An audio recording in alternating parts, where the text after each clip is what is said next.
औज़ुबिल्लाहि मिनश्शैतानिर्रजीम बिस्मिल्लाहिर्रहमानिर्रहीम। अस्सलाम वालेकुम रिस्पेक्टेड व्यूवर्स, मेरा नाम हसन अज़ीज़ है और आप देख रहे हैं exam preparation with Hasan Aziz. Respected viewers, जिस तरह कि आप सबको मालूम है कि पंजाब प्रेजेंट डिपार्टमेंट में डेटा एंट्री ऑपरेटर के जॉब्स आई हुई है। इस वीडियो में हम डेटा एंट्री ऑपरेटर के जॉब्स के डिफरेंट डोमेन को डिस्कस करेंगे, जिसमें एलिजिबिलिटी क्राइटेरिया हो गया, एज लिमिट हो गया और इसके साथ साथ कितनी जॉब्स है, कब तक अप्लाई होती रहेगी और उसके साथ ही हम अप्लाई का भी पूरा तरीकाकार आप लोगों को बताएंगे कि किस तरीके से आप लोगों ने इसमें अप्लाई करनी है। तो सबसे पहले हम थोड़ा सा देखते हैं कि जॉब एडवर्टाइजमेंट किया है। तो यहाँ पर है, ये हमारे पास जॉब एडवर्टाइजमेंट खुल गया। अच्छा, यहाँ पर टोटल अगर हम देख सकते हैं कि 20 जॉब्स आई हुई है। ये different Lahore, Sialkot, narwhal, Rawalpindi different districts में ये जॉब्स है।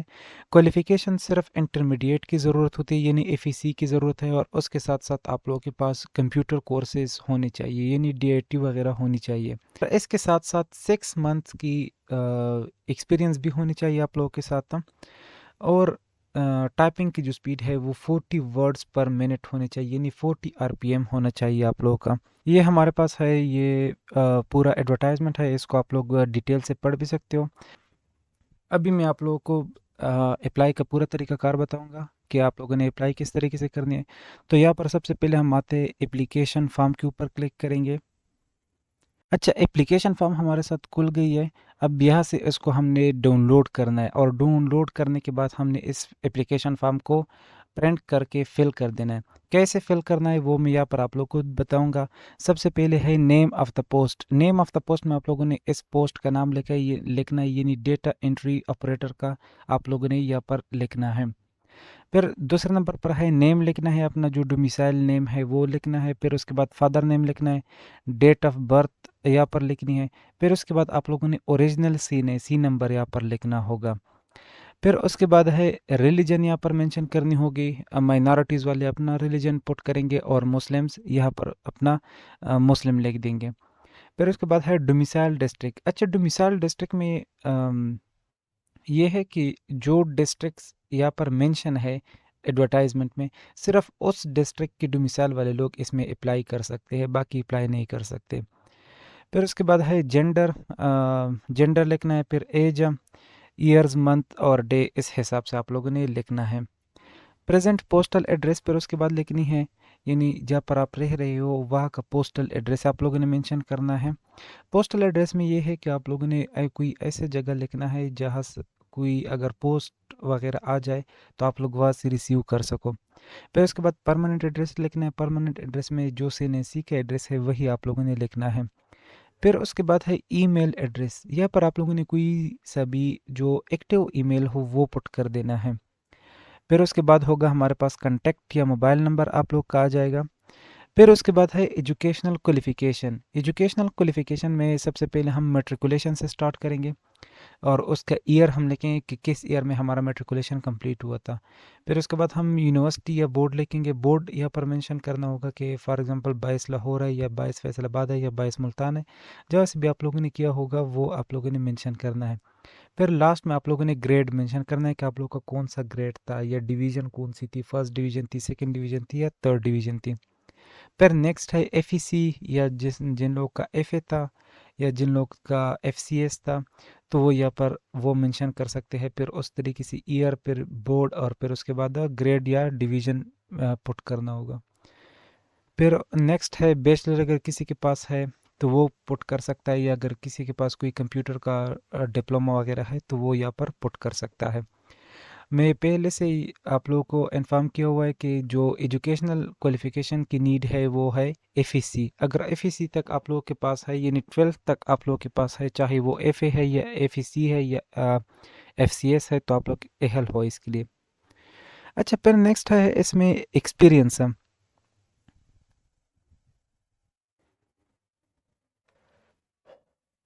अच्छा, फिर नेक्स्ट है हमारे पास एक्सपीरियंस।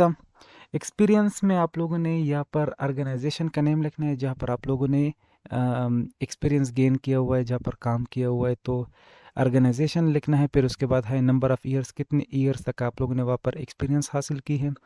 फिर उसके बाद है फील्ड ऑफ वर्क। अब ये कंप्यूटर के रिलेटेड ही डेटा एंट्री ऑपरेटर की जॉब है, तो लाजमी है कि आप लोगों के पास जो एक्सपीरियंस हो वो रिलेवेंट हो।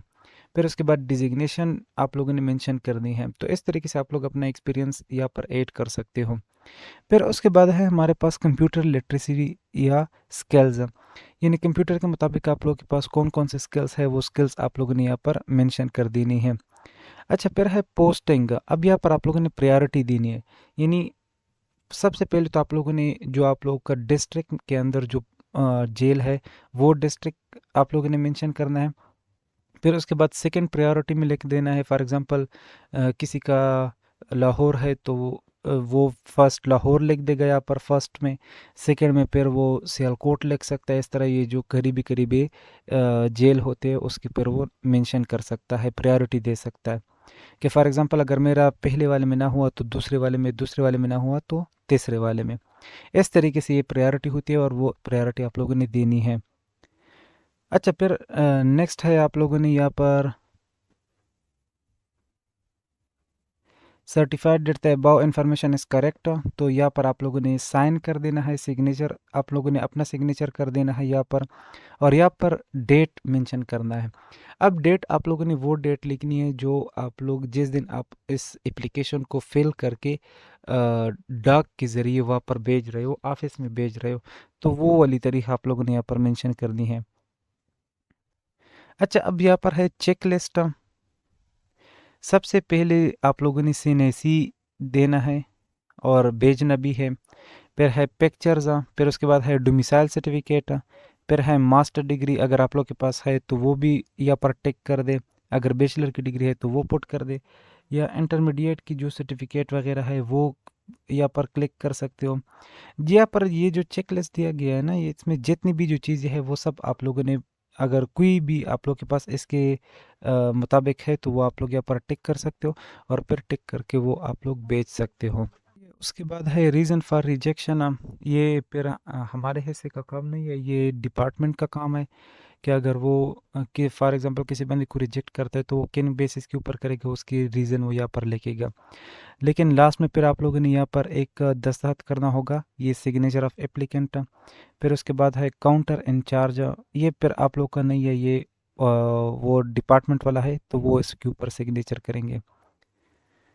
अब ये जो एप्लीकेशन है, इस एप्लीकेशन को फिल करने के बाद आप लोगों ने ये जो चीज़ें हैं वो भेजने हैं। कौन कौन सी चीज़ें भेजनी है वो भी मैं आप लोगों को बता रहा हूँ।